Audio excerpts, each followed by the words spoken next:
Hello everyone, শুভ সন্ধ্যা সবাইকে।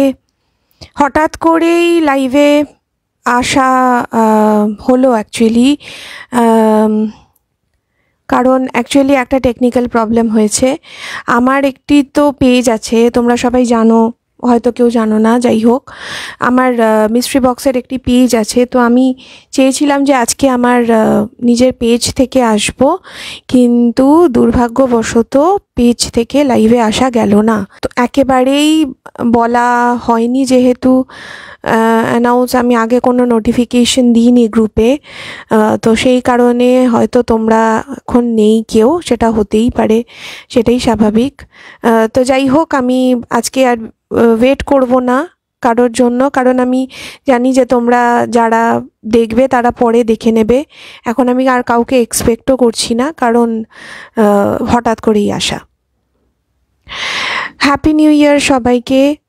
2024কে বিদায় দিয়েছি আমরা, 2025কে ওয়েলকাম জানিয়েছি। এবার দেখা যাক 2025 আমাদের কতটা ওয়েলকাম করে নেয়।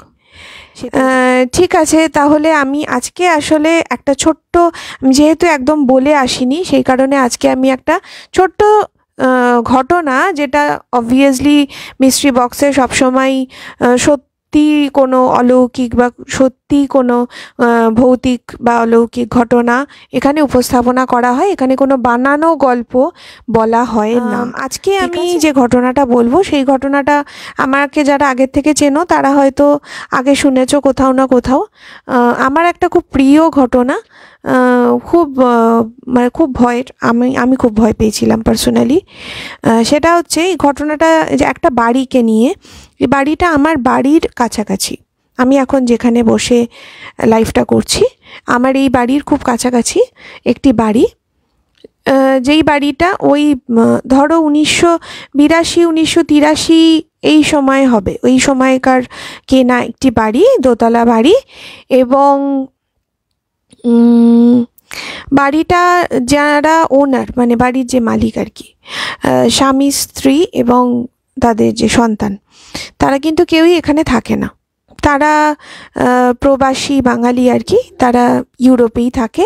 এইখানে তারা এখানে এই বাড়িটা কিনে রেখেছেন যে ভবিষ্যতে এসে ওনাদের যদি কখনো মনে হয় ওনারা কলকাতাতে থাকবেন, তাহলে ওনারা এখানে এসে থাকবেন, সেই জন্যই এখানে বাড়িটা কেনা, এছাড়া আর কোনো পারপাস নেই।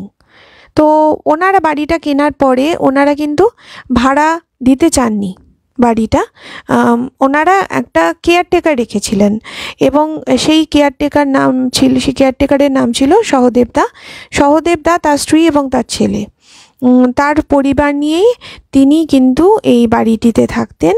এবং এই বাড়িটিকে একদম পরিচর্যা করা, যত্ন করা, বাগান করা, মানে একদম নিজের বাড়ির মতো সহদেবদা কিন্তু এই বাড়িটিকে যত্ন নিতেন, ঠিক আছে। এবারে বুঝতেই পারছো, এটা একটা ম্যাটার অফ টাইমের ব্যাপার, 1-2 বছরের কথা আমি বলছি না, বেশ কয়েক বছর ধরে এই সহদেবদা এখানে ছিলেন। এবং কিন্তু হঠাৎ করেই একটা দুর্ঘটনা ঘটে যায়, খুব বড় একটা দুর্ঘটনা। সেটা হচ্ছে যে একটা রাত্রিবেলা সহদেবদার স্ত্রী তার ছেলেকে নিয়ে পারিবারিক একটি অনুষ্ঠানে যান, এবং সেখানে নাইট স্টে করার কথা ছিল। তো শীতকাল ছিল সেই সময়টাতে আর কি। তো সহদেবদার স্ত্রী আর তার ছেলে ছিল না বাড়িতে। সেই রাত্রিবেলা ওরা স্টোভে রান্না করতো, দরজা জানলা তো বন্ধ ছিল, এবং অনেক রাত্রিবেলা, মানে প্রায় মাঝরাতে, তখন রান্না করতে গিয়ে সহদেবদার গায়ে আগুন লেগে যায়, এবং সহদেবদা মানে ওখানেই কিন্তু পুড়ে মারা যান বাড়ির মধ্যে। যেহেতু মানে ঘটনাটা মাঝরাতে ঘটেছে এবং দরজা জানলা পুরো বন্ধ ছিল, আনফর্চুনেটলি কেউই কোনো কিছু টের পায়নি। সকালবেলা ভোরবেলা তখন ধোঁয়া টোয়া বেরোতে দেখা গেছে, তখন ওই দরজা ভেঙে তখন কিন্তু সহদেবদাকে একদম অগ্নিদগ্ধ অবস্থায় পাওয়া যায়, তার মৃতদেহ পাওয়া যায় আর কি। তো যাই হোক, সহদেবদার স্ত্রী আসেন এবং তার যা যা হয় আর কি ওদের রিচুয়ালস, কিন্তু দেখা যায় যে সহদেবদার স্ত্রী এবং তার ছেলে কিন্তু সেই বাড়িটি ছেড়ে অন্য কোথাও শিফট করে যান। এই বাড়িটিতে আর ওদের কেউ থাকতো না আর কি, মানে কেউই থাকতো না। তো বাড়িটা একদম আন্ডার লক অ্যান্ড কি, একদম লক হয়ে যায়, ঠিক আছে, ফাঁকা বাড়ি। এবারে এই ঘটনার মোটামুটি কয়েক মাস গেছে, মাস 6-7 গেছে। হঠাৎ করেই ওই মানে বাড়িটার সামনে একটা রাস্তা আছে, আর রাস্তার দুপাশে বাড়ি, ঠিক আছে। তো ওই ওখানকারই একজন প্রতিবেশী বলা যায়, ঠিক আছে, 4-5টা বাড়ি ছাড়িয়ে ওনার বাড়ি। তো উনি রাত্রিবেলা এই 10টা-11টা নাগাদ উনি একদিন অফিস থেকে ফিরছিলেন। তো তখন উনি দেখেন যে ওই বাড়ির ছাদে, দোতলার ছাদে কেউ একজন মানুষ দাঁড়িয়ে আছে। তিনি একদম চাদর দিয়ে তার মুখটা একদম মোড়ানো, মানে শরীরটা মোড়ানো, ওই জন্য বোঝা যাচ্ছে না। তবে তার পরনে একটা ওই রংচটা সাদা সাদা টাইপের একটা শার্ট, ঠিক এই মানে যেই রকম শার্ট কিন্তু সহদেবদা পরতেন। দেখবেন অনেক সময় হয় এটা, যে কোনো কোনো মানুষ একই টাইপের পোশাক যদি পরে, আমরা মোটামুটি তার পোশাকের ইয়েটা বুঝি যে ও তো এ ধরনেরই পোশাক পরে বা পরতো। তো সেরকমই পোশাকটা দেখে ওনার মনে হয়েছে যে সহদেবদার মতোই কেউ দাঁড়িয়েছিল। এবারে ফাঁকা বাড়ি, সেখানে আর কে দাঁড়াবে চাদর মুড়ি দিয়ে, তাও আবার রাস্তার দিকে মুখ করে। চোর ডাকাত হলে প্রথম কথা ফাঁকা বাড়ি, চুরি ডাকাতির কিছু নেই। দ্বিতীয় কথা হচ্ছে যে মানে কিছু আসবাবপত্র ছাড়া। আর দ্বিতীয় কথা হচ্ছে চোর ডাকাত আসলে ওরকম রাস্তার দিকে মুখ করে তো আর দাঁড়িয়ে থাকবে না। তো যাই হোক, এটা দেখে ভদ্রলোক ভয় পেয়ে যান এবং এই কথাটা কিন্তু আলোচনা হয়, কয়েকজন জানতেও পারেন। এই হচ্ছে ঘটনার শুরু। এরপরে কিন্তু আরও 2-3 জন এরকম বলেন যে তারাও নাকি ওরকম কাউকে একটা ছাদে দাঁড়িয়ে থাকতে দেখেছেন, মানে রাত্রিবেলা, বেশ রাত্রি করে ছাদে দাঁড়িয়ে থাকতে দেখেছেন। তবে ওই তার কোনো মুখ দেখা যায়নি আর কি। তো এরকমভাবে চলছিল এবং মানুষের মনের মধ্যে কোথাও একটা ঢুকে গেছিলো যে এটা ভূতের বাড়ি, এটা ভুতুড়ে বাড়ি হয়ে গেছে এখন। তো হয় না, অনেক সময় দেখবেন আপনাদেরও পাড়ায় নিশ্চয়ই এরকম আছে, যারা একটু অল্প বয়স হয় এবং তাদের বেশ রক্ত গরম হওয়ার কারণে তারা সব কিছুই মনে হয় যে পৃথিবী জয় করতে পারবে, এরম টাইপের কিছু হয়, প্রতি পাড়াতেই হয়। তো এইখানেও এরকম কিছু একটা গ্রুপ ছিল আর কি। ওই সবাই মোটামুটি ধরুন 27-28 বছরের বয়সের মধ্যে, 30-এর মধ্যেই সবার বয়স।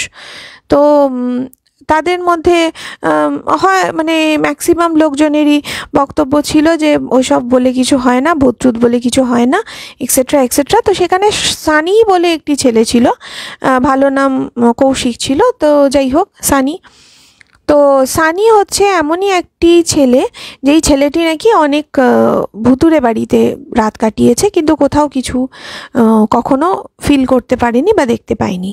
তো সেই কারণে তার মনে হয়েছিল কোথাও গিয়ে যে ভূতের কোনো অস্তিত্ব নেই বা এই ধরনের কোনো ঘটনা ঘটতেই পারে না।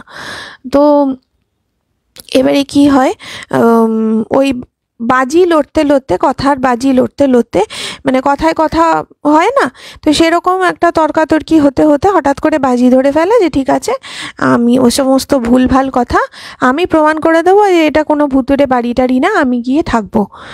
তো সবাই রাজি হয়ে যায়। আর চাবির কোনো অসুবিধা ছিল না, তার কারণ ও পাশের বাড়ি যে প্রতিবেশী ছিলেন, সেই প্রতিবেশীর কাছেই কিন্তু এই চাবি রাখা থাকতো, ঠিক আছে। তো যার ফলে চাবির কোনো অসুবিধা ছিল না। তো সানি হঠাৎ করে বাজি ধরে বসে যে ওই বাড়িতে একটা রাত কাটাবে, ডিসেম্বর মাস, কনকনে ঠান্ডা। এই ঘটনাটা আমি বলছি তাও প্রায় আজ থেকে অনেক বছর আগেকার কথাই আমি বলছি, 8-10 বছর আগে তো হবেই, ঠিক আছে। তো এরকম 8-10 বছর আগে, যাই হোক, এরকম ডিসেম্বর মাস, সেটাও একটা শীতের সময় ছিল। তো সানি ওই চাবি টাবি নিয়ে, লেপ কম্বল যা যা দরকার রাত্রিবেলা শোয়ার জন্য, ঘরে কিন্তু খাট ছিল, কিছু কিছু ফার্নিচার ছিল যেগুলো সহদেব দাদা ইউজ করতো, তার মধ্যে একটা খাটও ছিল। খাটটা নিয়ে যায়নি ওরা। তো খাট ছিল, একটু লেপ তোষক হলেই হয়ে যেত। সবই অ্যারেঞ্জ করা হয়েছে। সানি খাওয়া দাওয়া করে বেশ 11টা 11:15 এই সময় বাড়িতে ঢোকে এবং নিশ্চিন্তে শুয়ে পড়ে। ছেলেটির নিঃসন্দেহে ছেলেটির প্রচুর সাহস। তো তারপরে কি হয়, কিছুক্ষণ মানে যখন একটুখানি বেশ রাত হয়ে গেছে, ঘুম ঘুম পাচ্ছে, সেই সময়টায় হঠাৎ করেই সানি শোনে যে কল থেকে জল পড়ার আওয়াজ। তো সানি বুঝতে পারে না কি ব্যাপার। গিয়ে দেখে ওই ড্রয়িং রুমের কোণার দিকে একটা ওয়াশ বেসিন ছিল, যেরকম হয় না ডেকোরেটিভ ওয়াশ বেসিন টাইপের। তো ওই কোণার দিকে একটা ছিল। তো সেইখান থেকে ওই কল থেকে কিন্তু ফোঁটা ফোঁটা করে জল পড়ছে। তো ও বন্ধ করে দিয়ে এসে আবার শুয়ে পড়ে, কিন্তু আবার ওরম জল পড়ার আওয়াজ। আবার গিয়ে বন্ধ করে, আবার আসে যখন, আবার জল পড়ার আওয়াজ। মানে এরকমভাবে 3-4 বার এরকম কিন্তু হয়েছে। যতবারই বন্ধ করছে ততবারই জল পড়ার আওয়াজ হচ্ছে। কিন্তু এতটুকুতে ভয় পাওয়ার ছেলে তো সে ছিল না, এটা তো একটা সামান্য ঘটনা, হতেই পারে। তো সানি ভাবে যে তাহলে বোধহয় কলটা লুজ টুজ হয়ে গেছে আর কি, হতেই পারে। এইবারে সানি কি করে, যখন এরকম 4th বা 5th টাইম এরকম হয়েছে, তখন সানি গিয়ে ওই নিচের যে স্টপ ককটা ছিল, নিচের স্টপ ককটা বন্ধ করে দেয়, যাতে আর জল কোনোভাবেই না আসে। এরপরে স্টপ ককটা বন্ধ করে সানি যখন এসে ঘুমায়, একটু 2-3 মিনিট মানে ঘুম ঘুম আমেজ এসেছে, আবার জল পড়ার আওয়াজ। সানি এবার ভাবে যে এতদিন ধরে, বেশ কয়েক মাস ধরে বন্ধ আছে, তাহলে কি কোনো মানে বাজে লোকের বা কোনো অ্যান্টি সোশ্যালের ইয়ে হয়ে যায়নি তো এটা, বা কেউ বাড়িতে ঢুকে পড়েনি তো? মানে হয় না অনেক সময় কাঁচ ভাঙা থাকে, হয়তো ওখান দিয়ে ঢুকছে লোকজন, এই ধরনের হতে পারে। বা ধরুন কুকুর বিড়ালও হতে পারে, যাই হোক, যা খুশি হতে পারে। তো সানি কিন্তু সেটাই ভাবে, এবং সেটা ভেবে ও যায় এবং স্টপ ককটা বন্ধ করে দেয়। স্টপ ককটা বন্ধ করে দেওয়ার পরে ও কিছুক্ষণ দাঁড়িয়ে দেখে না, এবারে জলটা কিন্তু বন্ধ হয়েছে, আর জল পড়ছে না। তো সানি আসে এবং এসে ও আর ঘুমে পারছে না, অনেকটা রাত হয়ে গেছে। ও বিছানাতে বসেছে। বিছানাতে বসেই ওই আমাদের দেখবেন ওই সাইড আই দিয়ে অনেক সময় আমরা, মানে ডিরেক্টলি আমরা না তাকালেও সাইড আই দিয়ে বা সাইড ভিশন দিয়েও কিন্তু আমরা অনেক জিনিস দেখতে পাই।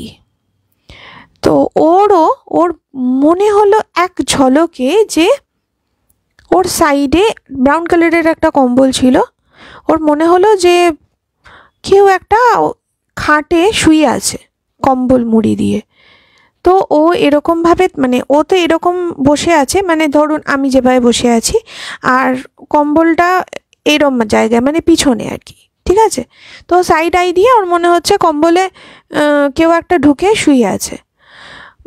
ও এবার সাহস করে কম্বলটার দিকে তাকায় এবং কম্বলটার দিকে তাকিয়ে দেখে যে না, কেউ নেই। এবং ও নিজেকেই বলে যে তাহলে বোধহয়, মানে নিজের মনে মনেই হাসে যে আমিও কি ভীতু হয়ে যাচ্ছি আর কি, বলে ও নিশ্চিন্ত হয় যে দূর কী সব ভাবছি, উল্টোপাল্টা কথা, যাই হোক রাতটা কাবার করলেই হলো।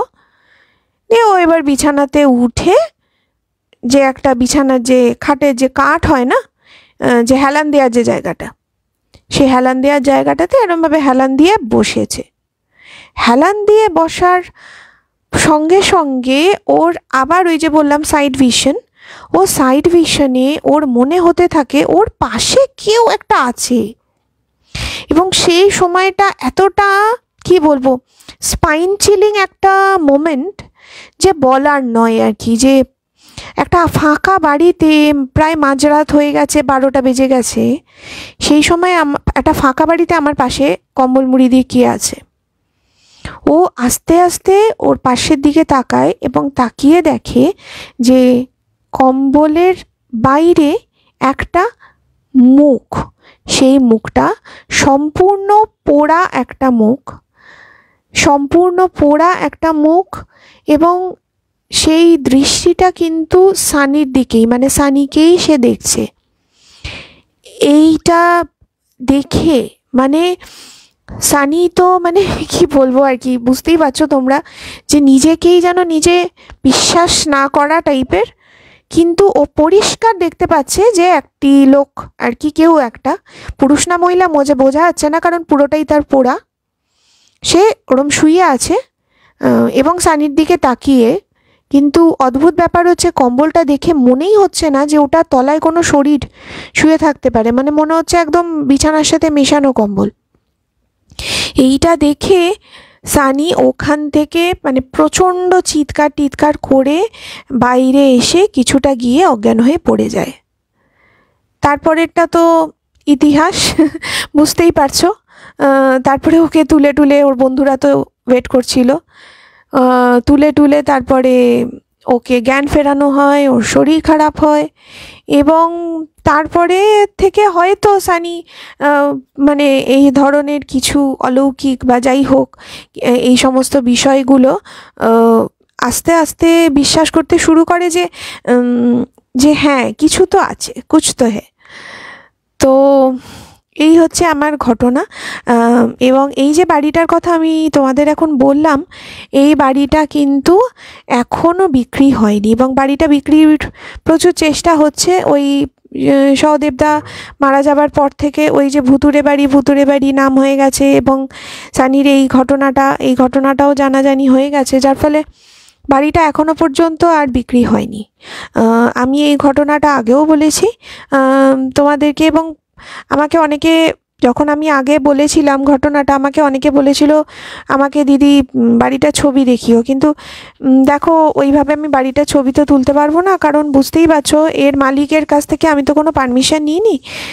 এটা এত মানে যদি কোনো কাউকে আমি দেখাই তো এটা এরমভাবে দেখানো উচিত নয়। তবে আমার বাড়ি থেকে এই ধরো 5 মিনিট হবে এরকম ডিস্টেন্সে বাড়িটা। আজ ওরম ফাঁকা, পুরো অ্যাবান্ডেন্ট হয়ে পড়ে আছে। তো এই ছিল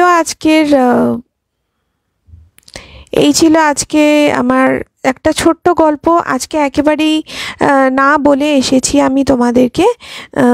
এরপরে আমি একদিন খুব তাড়াতাড়ি, আমার ইচ্ছা আছে হয়তো পরের সপ্তাহ নেক্সট উইকেই, যে আমি আরেকবার তোমাদের সামনে আসব এবং সেটা বলে আসব, এবং যাতে তোমরাও একটু প্রিপেয়ার থাকতে পারো।